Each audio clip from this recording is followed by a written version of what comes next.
Last week, federal prosecutors brought charges against 13 people for allegedly helping hacker group Anonymous carry out a string of cyber attacks in 2010. And today, the U.S. pushed forward with an arraignment of a few of those indicted.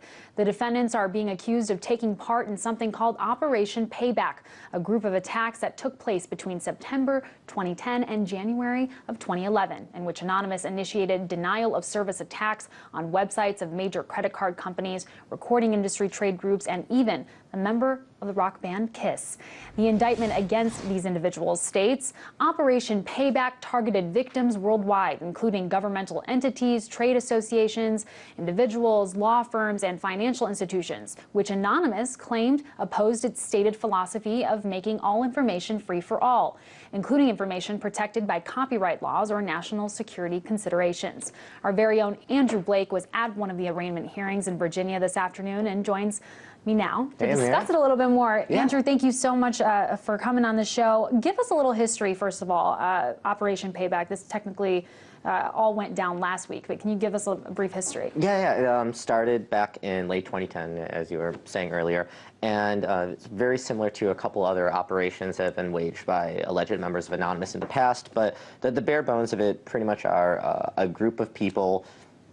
Who knows how many, a handful were indicted, but hundreds or thousands may have participated in this movement where they decided to target the websites of either corporations or government offices or any sort of entity that was litigating and trying to take down other people who were allegedly infringing on copyrighted material. Anonymous and a lot of people involved in like a free information movement and information activists and stuff like that generally oppose copyright law, say it puts restrictions on knowledge and hampers innovation, really. So during a course of a couple of weeks and a couple of months, members of Anonymous took down the websites for the Recording Institute, Association of America, the Motion Picture Association of America, the U.S. Copyright Office, a handful of others. Gene Simmons from Kiss's website was targeted because he was very pro-copyright law, and he became a target numerous times throughout the course of this operation. And it came and went, and it ended in, like you said, January 2011, and now, lo and behold, more than 2.5 years later, we're seeing indictment unsealed, and today the arraignment of a couple individuals. Well, they're using the terminology denial of services. How do you distinguish that from, I guess, cyber attack or? Well, it's not hacking, for sure. It's not hacking. What a distributed denial of service attack or DDoS or DDoS, some people have equated it as a form of digital protest. Now, what it pretty much does is it sends a bunch of traffic to a website. Now, let's say there's a website you don't like. What's your favorite website? Putting me on the spot. I don't know. Okay. I'll just do the one I frequent most, Google. Okay, of course. Now, Google's going to be really hard to DDoS because Google is gigantic. But what you would do is you would set up a piece of software called a low orbit ion cannon. It's a custom-made software that's distributed for free around the world, super easy to use. And you type in google.com in there, and you push a button, and your computer starts sending a request to Google, just as if you were to go to google.com in your regular browser. But your computer is going to send this request again and again and again and again and again and again. And again, and again, and again. And if you have enough people doing this, not with Google, but if you do it with a smaller, let's say the RIAA or the MPAA or one of these other sites that were legitimately targeted, or Gene Simmons' website, which I'm sure is awesome, you overload it with traffic, and legitimate users, you just think of it as like a traffic jam. There's too much traffic, and you can't actually access the site. So by Anonymous targeting these sites with DDoS, all they did was kind of just crumble under the traffic, and legitimate users weren't able to access those sites. Oh, wow. And for waging an attack that did that, these individuals are now looking at 5 years each. Well, I want to talk a little bit more about them. Talk about what you saw. Who exactly was arraigned today? Okay, well, we're just a handful of people are involved. I just came back from Alexandria Eastern District Court up there.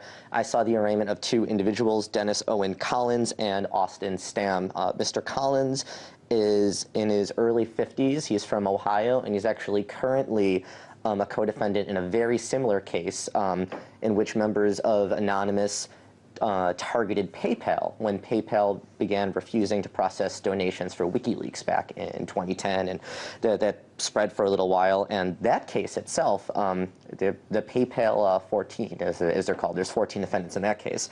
That's been going on for 2.5 years now, and still hasn't been resolved. So I think that's really significant because we're looking at this indictment here for the payback 13 or 14, too many numbers going on. But the new case we're dealing with right now, for all we know, this could also take another 2.5 years, perhaps way longer. And then Mr. Stam, who appeared to be in his early to mid-20s, he's from Kansas, and just showed up today, said a couple of words. They were both arraigned, $25,000 bond. There's travel restrictions, internet restrictions for the individuals.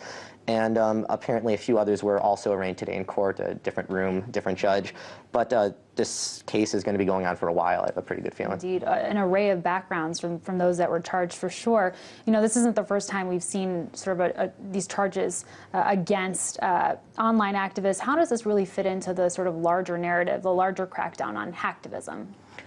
I mean, it's really difficult to really say if this crackdown is everything that you think it is, because there's so many different operations that we don't even understand that are happening. I mean, keep in mind that Anonymous had been knowingly, we're very aware that Anonymous was infiltrated by the FBI at least in 2010 and 2011.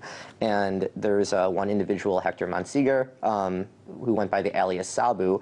He worked as an informant for the FBI and helped orchestrate a lot of these operations where the defendants in those cases have been convicted and have been sentenced to jail around the world. He masterminded a giant conspiracy while working as an FBI informant. So is there really a crackdown? It's hard to say, because when the government's also creating these hacktivists and then putting them in jail, it's not really a crackdown if you're just arresting your own people, But there's still people involved in the movement, and I don't think, as long as people have an internet connection, they're going to want to talk about things, and they're going to want to do things, and if the courts find it illegal, well, they're going to have to go to court, I guess. Absolutely. Well, thank you so much for coming down. We're going to continue following this case. We'll have you back on very soon. Thank you.